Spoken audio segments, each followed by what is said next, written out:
RG Kar incident সেইটা দেখার পরে ইনিশিয়ালি আজকে আমরা একটা অ্যাডমিনিস্ট্রেটিভ অ্যাকশন নিলাম। 3 জন আইপিএস কে সাসপেন্ড করছি, মিস্টার বিনীত গোয়েল আর আরো 2 জন আইপিএস, শ্রীমতী ইন্দিরা মুখার্জি এবং শ্রী অভিষেক গুপ্তা।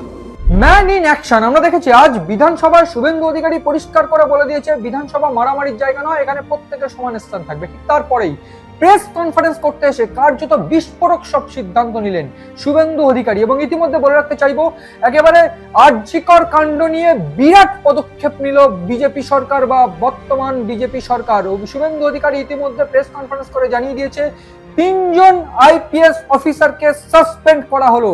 আবার বলছি, 3 জন আইপিএস অফিসারকে সাসপেন্ড করা হলো। কে? Abhishek Gupta, IPS Abhishek Gupta, IPS DC central Indira Mukhopadhyay, তাকে সাসপেন্ড করা হয়েছে। এবং সাসপেন্ড করা হয়েছে বিনীত গোয়েলকে। কেন সাসপেন্ড করা হয়েছে ইতিমধ্যে সে কারণও তিনি জানালেন। বিনীত গোয়েল কেন সিপি তিনি প্রেস কনফারেন্স করলেন এবং প্রেস কনফারেন্স কার অনুমতিতে করলেন সেইটা নিয়ে একটা উল্লেখযোগ্যভাবে প্রশ্ন করেছেন শুভেন্দু অধিকারী এবং বলেছেন যে কার অনুমতিতে তিনি প্রেস কনফারেন্স করলেন। এবং তারপর একেবারে তিনি পরিষ্কার করে ঘোষণা করলেন যে কাদম্বিনীর যে মা, আরজিকর নির্যাতিতার মা, তার পরিবারকে একেবারে টাকার প্রলোভন দেওয়া হয়েছিল, প্রাথমিক তদন্তে গাফিলতি করা হয়েছে, এই সমস্ত অভিযোগ। এবং এই অভিযোগের ভিত্তিতে সিপি, প্রাক্তন সিপি এবং বলে রাখতে চাইবো এই মুহূর্তে তিনি ডিজি আইজি ইতিমধ্যে তিনি রয়েছেন, আইজি পদমর্যাদা রয়েছেন। এবং এই বিনীত গোয়েল, আইপিএস বিনীত গোয়েলকে সাসপেন্ড করা হলো। সাসপেন্ড করা হয়েছে ইন্দিরা মুখোপাধ্যায়কে এবং বলে রাখতে চাইবো সাসপেন্ড করা হচ্ছে আইপিএস অভিষেক গুপ্তাকেও। এবং এক্ষেত্রে তিনি এখানেই থেমে থাকেননি। এর আগে তিনি কিন্তু এই গোটা প্রেস কনফারেন্সে আরো একটা বিষয় উল্লেখ করেছেন যে জেলের মধ্যে মোবাইল ব্যবহার করা হচ্ছে।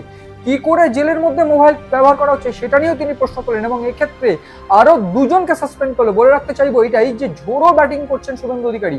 এক্ষেত্রে এই যে জেলের মধ্যে মোবাইল ব্যবহার, সে কেন জেলের মধ্যে মোবাইল ব্যবহার করা হচ্ছে, কিভাবে জেলের মধ্যে মোবাইল ঢুকলো এবং জেলের মধ্যে মোবাইলে যারা ফোন করছেন সমস্ত ট্র্যাক করা হবে। এবং ইতিমধ্যে সিএস অর্থাৎ চিফ সেক্রেটারিকে কিন্তু নির্দেশ দেওয়া হয়েছে। শুভেন্দু অধিকারী প্রেস কনফারেন্সে বসে নির্দেশ দিয়েছেন যে এই গোটা ঘটনা তদন্ত করতে হবে, সিআইডিকে কেস ট্রান্সফার করতে হবে। এবং এক্ষেত্রে 23টি মোবাইল উদ্ধার করেছে প্রেসিডেন্সি জেল থেকে। এবং ইতিমধ্যে প্রেসিডেন্সি জেলের সুপার এবং আরো এক আধিকারিককে কিন্তু সাসপেন্ড করা হয়েছে। এবং এক্ষেত্রে বলে রাখতে চাইবো যে দুষ্কৃতীরা মোবাইল ব্যবহার করছে জেলের মধ্যে এবং সেই খবর পাওয়ার পর, সেই খবর পেয়ে সেটাকে একেবারে তদন্ত করে দেখা হয় এবং তদন্ত ভিত্তিক এই গোটা ঘটনায় কিন্তু কার্যত বিস্ফোরক হিসেবে একেবারে বিস্ফোরক তথ্য প্রকাশ করেন শুভেন্দু অধিকারী। এবং শুভেন্দু অধিকারী ফার্দার হুঁশিয়ারি দিয়েছেন এইরকম ভাবে যারা এই সাপ্লাই চেইন যারা করছেন তারা এইটা বন্ধ করুন, নইলে তাদেরকেও কিন্তু গ্রেফতার করা হবে, জেলের ভিতরে থাকতে হবে। পরিষ্কার করে তিনি বুঝিয়ে দিয়েছেন যে যারা ওই ভিতরে থাকা মোবাইলে ফোন করছেন তাদেরও কিন্তু জেল খাটতে হবে, সেটাও একটা অন্যায়। ফলে সব মিলিয়ে পরিষ্কার হয়ে যাচ্ছে যে এই মুহূর্তে শুভেন্দু অধিকারী কিন্তু ঝোড়ো ব্যাটিং করছেন। এবং ইতিমধ্যে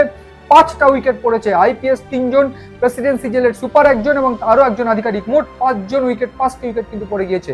এবং এই আরজিকর কাণ্ডে আমরা দেখেছিলাম গত পরশু দিনই কিন্তু দেখেছি আমরা আরজিকর নির্যাতিতার মা এবং বাবা তারা হাইকোর্টের দ্বারস্থ হয়েছেন। নির্মল ঘোষ, একেবারে ঘোলা থানার ওসি, তাদেরকে ফের জিজ্ঞাসাবাদ বা তাদেরকে ফের কাস্টাডিতে নেওয়ার কথা বলা হয়েছে, প্রাক্তন বিধায়ক তৃণমূলের পানিহাটির। এবং এক্ষেত্রে এই গোটা ঘটনায় কিন্তু একেবারে ঠিক তার 2 দিন বাদে শুভেন্দু অধিকারীর তরফ থেকে এই আরজিকর কাণ্ডে যে বড় পদক্ষেপ, যে 3 জন আইপিএস কে সাসপেন্ড, সেটা কিন্তু কার্যত নজিরবিহীন এবং ভয়ানক বলে মনে করা হচ্ছে বিশেষজ্ঞ মহলে। ফলে এর পাশাপাশি দেখতে হবে এখন যে এই আরজিকর মামলা কদ্দূর গড়া এবং তার পাশাপাশি এই যে 3 জন সাসপেন্ড, তাদের উপরে কিন্তু কোনো কাস্টেডিয়াল কোনো এনকোয়ারি হবে কিনা সেটাই এখন দেখার। এবং তার পাশাপাশি এটাও বলে রাখতে চাইবো মোবাইল ফোন বন্ধ যে চূড়ান্ত নির্দেশিকা, সেই চূড়ান্ত নির্দেশিকায় কিন্তু কার্যত দুষ্কৃতী মহলে একটা ভয় শুরু হয়ে গিয়েছে ইতিমধ্যেই।